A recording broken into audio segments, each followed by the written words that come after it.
Hello, my name is Betty DeCero. I've lived in Niagara-on-the-Lake for almost 10 years.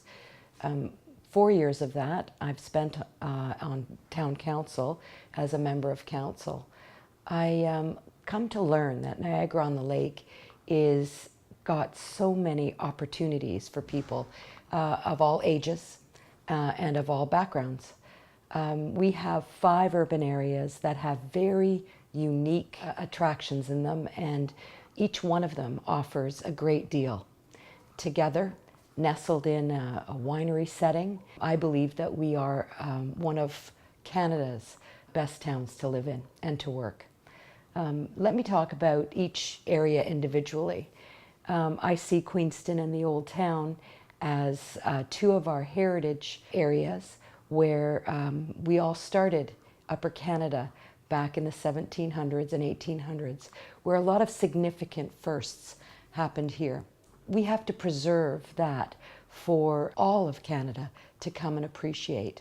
So while tourism in the Old Town and in Queenston is significant, it's not just about promoting and calling people to come and visit us, but it's also about preserving what we have because of our significance in history. Virgil is an area that I think is closely associated with wine country. And I see Virgil, as particularly the downtown area, as being our next commercial hub. It's where people will come to shop, to talk to each other, to gather, people that live here all year round. So I see Virgil, the Highway 55 area, as being a central space for everyone.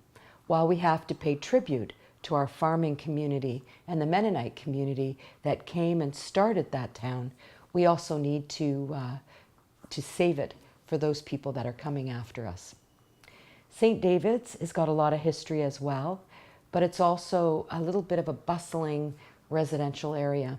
In St. David's, we need to not only protect that area in the downtown of St. David's, but we need to look at what services and what amenities we can provide for those residents in St. David's that have come to spend the rest of their lives here. So we need to look at what sports facilities, what community centers, and what other services are required for that area as those residential developments happen. Glendale, our newest member of Niagara-on-the-Lake, has got the opportunity to be our future. It has the opportunity to, we have the opportunity to create space where we can enjoy the nature and the natural settings in Glendale, as well create areas and promenades and parks and piazzas and mixed use residential commercial development in a way that will look to the future. I'm hoping that it will attract young families, as we do in the rest of Niagara-on-the-Lake, but even more so in Glendale. It is serviced by highway and by public transit far better than the rest of Niagara-on-the-Lake.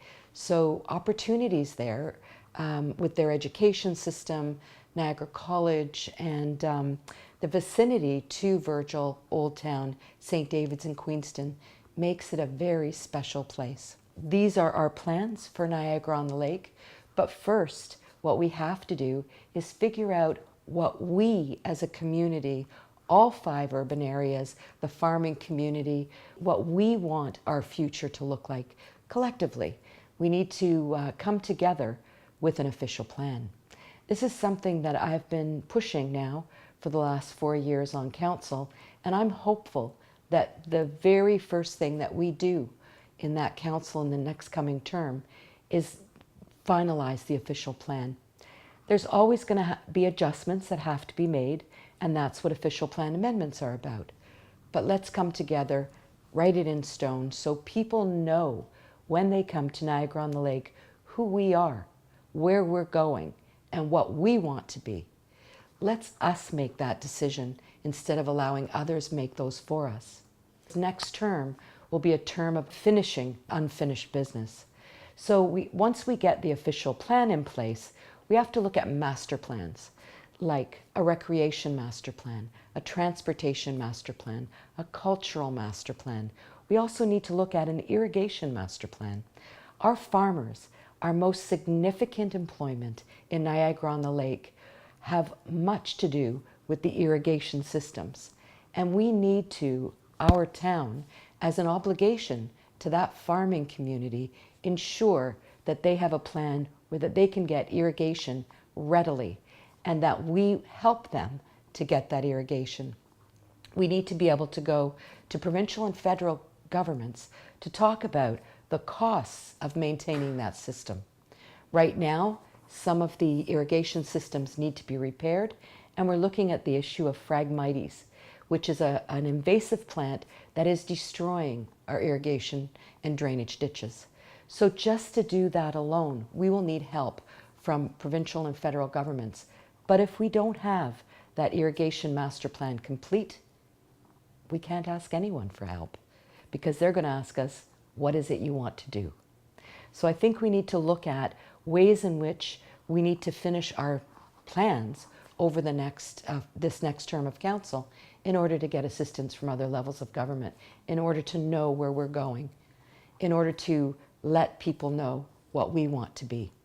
I have spent the last 4 years listening to you, working with you, and trying to move forward on our plans.